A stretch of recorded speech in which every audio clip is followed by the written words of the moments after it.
Қазіргі уақытта екінің бірінде өз автокөлігі бар. Оны тасымалдау құралы ретінде немесе сәнді мүлік ретінде пайдаланады. Мұндай мүлікке ие бола отырып азаматтар салық төлеуге міндетті. Өкінішке қарай, көлік иелері салықты уақытында төлемейді. Азаматтар салығын төлемеген жағдайда мемлекет борышкерге салықты төлеу қажеттілігі туралы хабарлайды.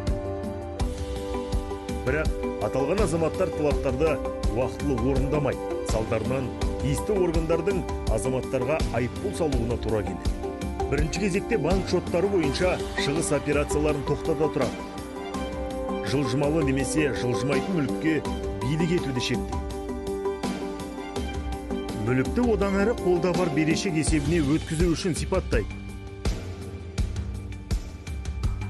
Қазақстан Республикасынан тыс жерлерге шығуға рұқсат етілмейді.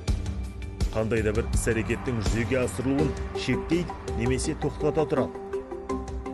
Мысалы, жеке басты куәландыратын рұқсат құжаттарын, жүргізу куәлігін алу немесе басқа да тіркеу жұмыстары. Сот органдары арқылы әкімшілік жауапкершілікке тартуда.